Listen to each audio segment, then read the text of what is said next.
Hello दोस्तों, आज हम लोग फूड सिक्योरिटी के बारे में पढ़ेंगे। आप लोगों को पता है कि 1962 में जब चाइना से वॉर हुआ था तो भारत की स्थिति इतनी खराब हो गई थी कि हम गेहूं और चावल के आयातक हो गए थे। हमारे यहाँ गेहूं जो है बहुत कम उत्पादन हो रहा था और यहाँ पे जो है डिमांड बहुत ज़्यादा थी। और यही समय था जब अमेरिका ने मना कर दिया था हमें देने से। तो ये फूड सिक्योरिटी जो है भारत सरकार की अहम मतलब एक कार्य रहा है कि हमेशा हम चाहते हैं कि इस पे इंडिपेंडेंसी हो। नहीं तो क्या होता है, कहीं ना कहीं हमारी संप्रभुता को भी प्रभावित करता है। और जब हम कहते हैं कि हम विश्व के तीसरे अर्थव्यवस्था बनने वाले हैं तो फूड सिक्योरिटी वाली स्थिति हमारी अच्छी होनी चाहिए।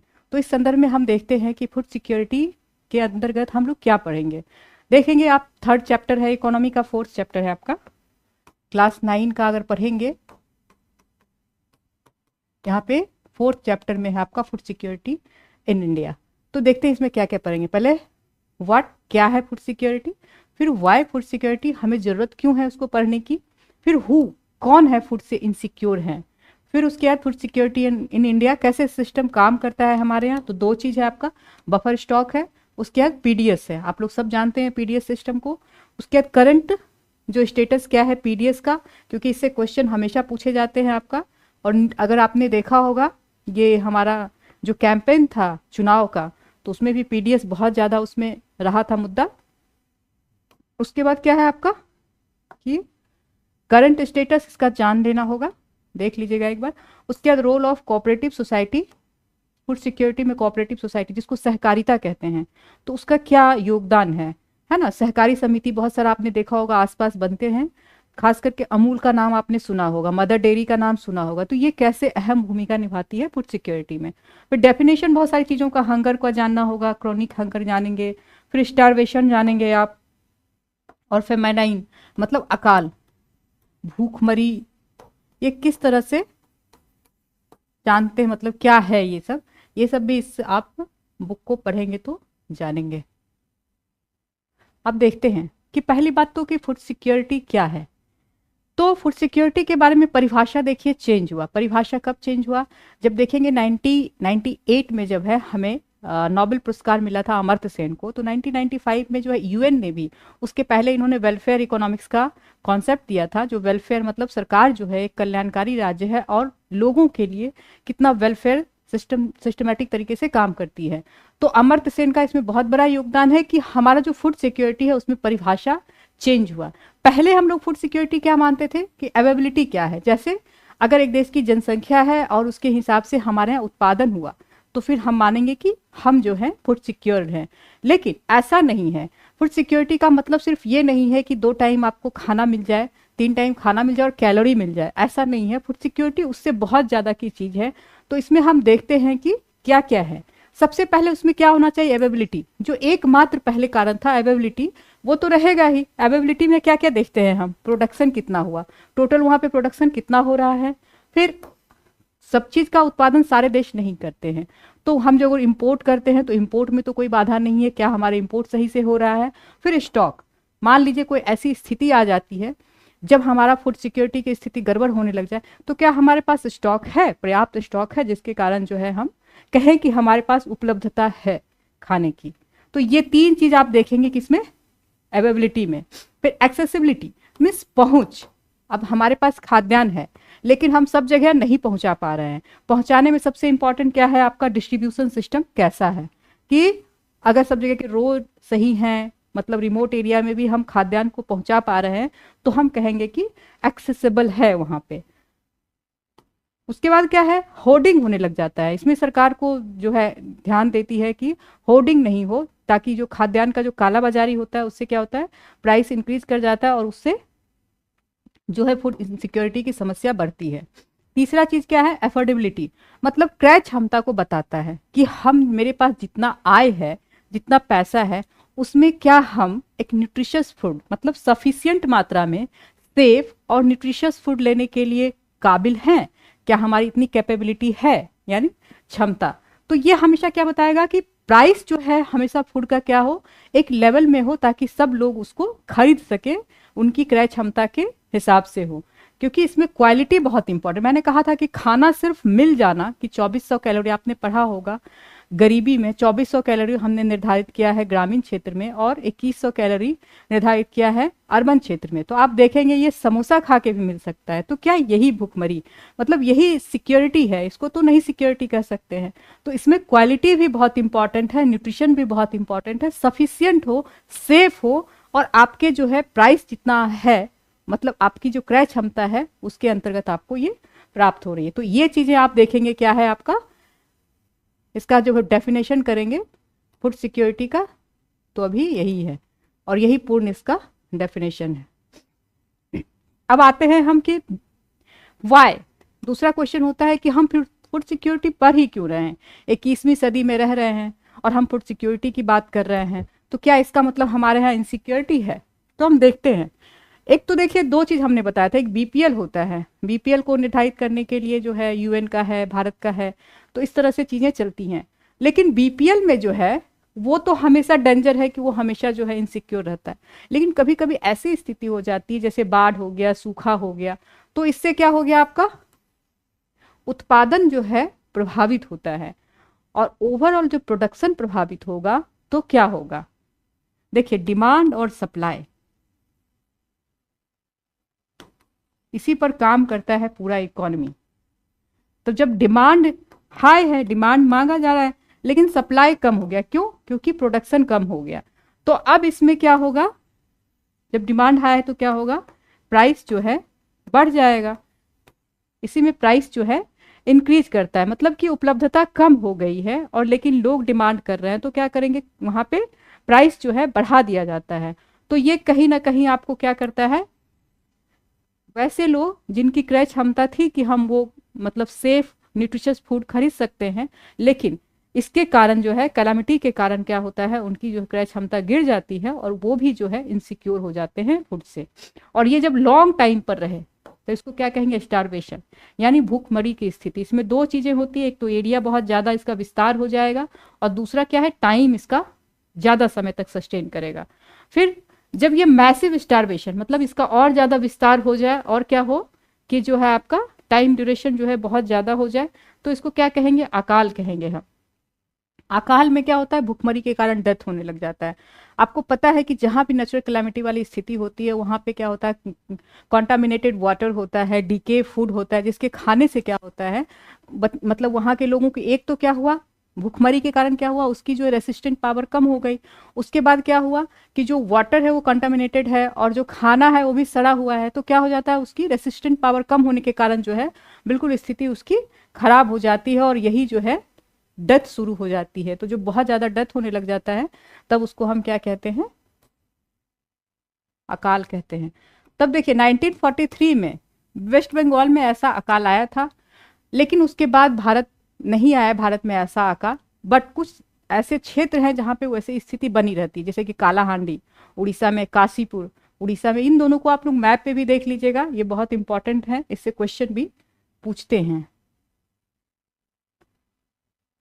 अब देखते हैं कि अगर आपने पहले के सारे चैप्टर्स को पढ़ा होगा, बेसिक ऑफ इकोनॉमिक्स का, और देन आपने पढ़ा होगा पॉवर्टी, पढ़ा होगा ह्यूमन रिसोर्स, पढ़ा होगा, तब उसमें आपको अब बहुत ज़्यादा यहाँ पे कठिनाई नहीं होगी।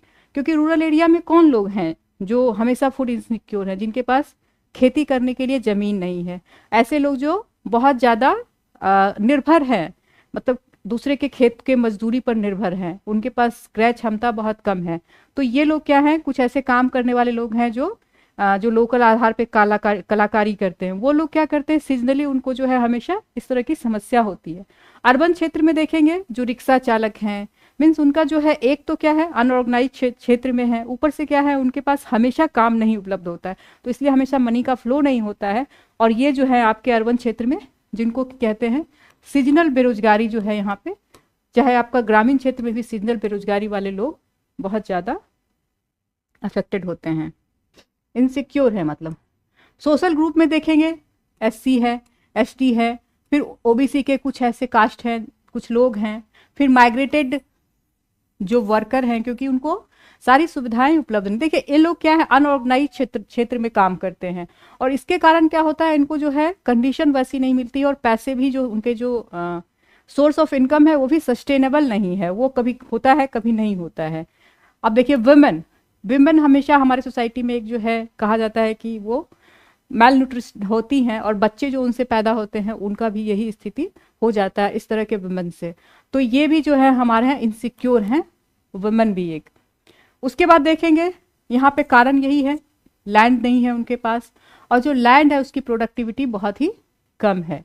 इसके कारण सोशल ग्रुप को देखेंगे वहाँ पे गरीबी की स्थिति, मीन्स जो आप कहते हैं इनसिक्योरिटी की स्थिति है। फिर इकोनॉमिकली बैकवर्ड स्टेट 3 जगह देखेंगे आप, जैसे यूपी है, बिहार है, झारखंड है, उड़ीसा है, एमपी है, ये सब हमेशा जो है यहाँ पे स्थिति हमेशा जो है इनसिक्योरिटी वाली बनी रहती है। फिर रिमोट एरिया है जहाँ पे कि पहुँच संभव नहीं है, हमेशा नेचुरल डिजास्टर जो है आते रहते हैं, जैसे नॉर्थ ईस्ट के कुछ क्षेत्र को ले लेंगे तो इस तरह के एरिया में आप देखेंगे कि वहाँ पे प्रोन है नेचुरल डिजास्टर का, तो वहाँ पे जो है भुखमरी की स्थिति या फिर जो हम कहते हैं फूड इनसिक्योरिटी की स्थिति तुरंत उत्पन्न हो जाती है। तो एक वर्ग देख लीजिएगा ये कौन कौन से हैं इसमें।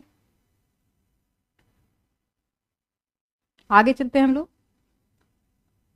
उसके बाद है क्रोनिक एंड सीजनल हंगर, इसमें भारत कम हुआ है, मतलब भारत की स्थिति जो है बहुत बेहतर हुई है पहले से। 1966 में पता है आपको कि ग्रीन रेवोल्यूशन लाया गया था, जब 1962 में युद्ध हुआ था और भारत की स्थिति बहुत खराब हो गई। तो हमारी पहली प्रायोरिटी जो थी, आप देखेंगे 5 ईयर प्लान को भी पढ़ेंगे, तो फूड इनसिक्योरिटी को खत्म करना और इंडिपेंडेंसी हासिल करना। तो उसमें क्या है, लेकिन ग्रीन रेवोल्यूशन भी बहुत सारा काम जो है मतलब उस तरह से नहीं कर पाया। एक तो हमने आपको बताया था कि सब जगह जो है ग्रीन रेवोल्यूशन का प्रभाव नहीं पड़ा, कुछ क्षेत्र हैं कंसंट्रेटेड जैसे वेस्टर्न यूपी है, पंजाब है, हरियाणा है, वहाँ तो स्थिति अच्छी हुई, लेकिन आप बिहार देखेंगे, उड़ीसा देखेंगे तो वहाँ बहुत ज़्यादा प्रभाव नहीं पड़ा। उसके बाद क्या है, इससे सॉयल डिग्रेडेशन की समस्या उत्पन्न हो गई है, फिर वाटर डिग्रेडेशन की, वाटर पॉल्यूशन की समस्या उत्पन्न हो गई। तो इसके कारण क्या है, उत्पादन जो है उस तरह से नहीं हो पा रहा है, उसमें कॉस्ट बहुत ज़्यादा बढ़ रहा है। तब हम देखते हैं कि फूड सिक्योरिटी ऑफ इंडिया, मतलब देख लीजिए ये कंडीशन है जिसके कारण जो है इनसिक्योरिटी हमारे यहाँ है। तो हम देखते हैं कि कैसे यहाँ पे काम करता है फूड सिक्योरिटी ऑफ इंडिया। देखिए 2 जो है हमारे भारत में, एक तो आपका क्या है बफर स्टॉक, आपने एफसीआई गोदाम का सुना होगा नाम, FCI food corporation of India. ये क्या करती है, जमा रखती है खाद्यान्न को। सरकार क्या करती है, एमएसपी निर्धारित करती है, मिनिमम सपोर्ट प्राइस करती है, जो कि क्या करते हैं किसान जो है किसानों से उसी दाम पे ले लेती है अनाज को, फिर उसके बाद वो पीडीएस के माध्यम से डिस्ट्रीब्यूट करती है।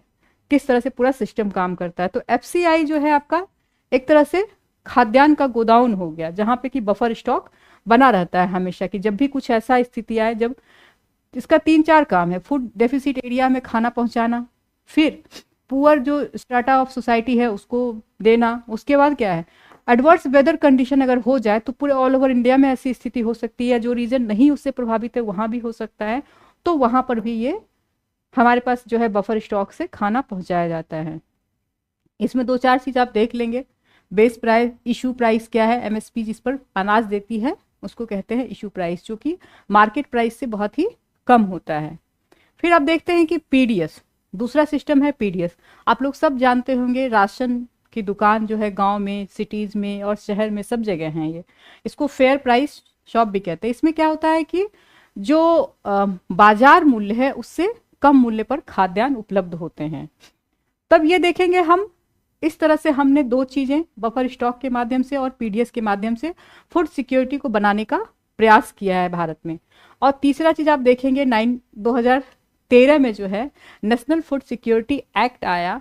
ये बहुत बड़ा चीज़ था कि अधिकार बनाया गया। एक्ट के तहत जो है खाद्यान्न को अधिकार, मतलब डिग्निटी के साथ आपको अब जो है खाद्यान्न मिल सकता है। जैसे फूड है, न्यूट्रिशियस सिक्योरिटी है, अफोर्डेबल प्राइस, तीनों चीज़ लाया गया और विथ डिग्निटी, मतलब अब ऐसा ना हो आदमी की भूख से मरे, तो इससे बुरी स्थिति नहीं हो सकती है। इसके बाद देखेंगे 70s के दशक में 3 प्रोग्राम के बारे में बताया गया है फूड, जो कि फूड इंटरवेंशन प्रोग्राम था। पहला था पीडीएस। पीडीएस हालांकि 1940s में जब बंगाल में आया था, अकाल आया था, उसके बाद लाया गया था, लेकिन इसका विस्तार किया गया इस समय। एक आईसीडीएस, आप लोग आंगनवाड़ी सब का केंद्र जानते होंगे गांव में, तो आईसीडीएस प्रोग्राम लाया गया था उस क्षेत्र में जहाँ पे अंडर डेवलप, बहुत कम डेवलपमेंट है, वहाँ पे कैसे न्यूट्रिशियस फूड उपलब्ध कराया जाए बच्चों के माध्यम से। उसके बाद 1975 में ये आया था। उसके बाद फूड फॉर वर्क 1977 से 75 के तहत ये सब जो है फूड सिक्योरिटी के लिए भारत में कार्य करता है। अब देखते हैं पीडीएस का करंट स्टेटस क्या है। तो पीडीएस जो है जब 70 आपको पता है वो 43 में ही लाया गया था, लेकिन क्या हुआ बाद में कि उसका विस्तार किया गया। लेकिन 1992 तक क्या था, ये यूनिवर्सल था, सभी को खाद्यान्न एक ही दाम पे, मतलब सबके लिए, गरीब अमीर सब जो थे सबके पास राशन कार्ड होता था, सबको यूनिवर्सल उपलब्ध था। फिर एक रीजनल पीडीएस आया, रीजनल पब्लिक डिस्ट्रीब्यूशन सिस्टम 1992 में आया। ये इसमें क्या किया, कुछ बैकवर्ड ब्लॉक को चिन्हित किया गया। अब जो है उसमें देखा गया कि जो लोग उसमें बैकवर्ड हैं बहुत ज़्यादा, जो कि जिनके पास इनसिक्योरिटी ज़्यादा है, तो ऐसे ब्लॉक को चिन्हित किया गया, उसके माध्यम से जो है खाद्यान्न का वितरण किया गया। फिर उसके बाद टारगेटेड पीडीएस, इसमें देखिए 1997 में लाया गया टारगेटेड पीडीएस। इसमें क्या हुआ, आपका 2 भाग में डिवाइड किया गया। ये सब कॉन्सेप्ट इंपॉर्टेंट है, कैसे पीडीएस बढ़ता रहा। एक बीपीएल आया, यहाँ पे पहली बार बीपीएल और एपीएल का कॉन्सेप्ट आया। बीपीएल मतलब बिलो पॉवर्टी लाइन, एपीएल मतलब एबव पॉवर्टी लाइन, दोनों का 1997 में टारगेटेड पीडीएस के तहत आया। फिर अंत्योदय अन्न योजना आया 2000 में। ये क्या है, बीपीएल के अंतर्गत जो पुअरेस्ट ऑफ द पुअर, मतलब पुअर में भी जो सबसे ज्यादा पुअर है उनके लिए ये आया, और कम दाम पे जो है उनको 35 केजी अनाज उपलब्ध कराया गया। फिर अन्नपूर्णा स्कीम भी 2000 में लाया गया। इसमें क्या था, डिस्टिट्यूट और एल्डरली पीपल, देखते होंगे भिखमंगे लोग जो, मतलब जिनको दिक्कत है उनके लिए जो है लाया गया एल्डरली पीपल, और जो जिनको खाद्यान्न उपलब्ध नहीं है उनके लिए अन्नपूर्णा स्कीम। फिर नेशनल फूड सिक्योरिटी एक्ट 2013 में, इसमें प्रायोरिटी हाउस होल्ड डिसाइड किया गया, और उसको जो है अब जो यही चल रहा है आपका कि 2 रुपया केजी जो है वीट, 3 रुपये केजी राइस, और जो है अब जब वहाँ पे कुछ मोटे अनाज के क्षेत्र में है 1 रुपया केजी जो है मोटे अनाज मिलते हैं। तो ये जो है करंट स्टेटस पीडीएस का। अब देखते हैं कि कुछ इसमें दिक्कत भी है। पीडीएस में क्या दिक्कत है, आप देखेंगे कि बहुत जगह ऐसा होगा कि जो राशन के जो दुकान के जो मालिक हैं वो क्या करते हैं कि जो उनको सरकार की तरफ से जो अनाज मिलता है वो जाके मार्केट में, ओपन मार्केट में ज़्यादा प्राइस के कारण बेच देते हैं, और क्या करते हैं वो खराब अनाज जो है उपलब्ध करवाते हैं लोगों को। दूसरा चीज़ क्या होता है आपका कि आप कभी कभी जाएंगे पीडीएस की दुकान में तो वो रेगुलरली नहीं खुला मिलेगा, जबकि ये नियम है कि अगर उनको जाना है, अगर बंद करना है तो उनको नोटिस बोर्ड लगा देना पड़ेगा और तब जाके उनको बंद करने को रहेगा, लेकिन ऐसा नहीं होता है।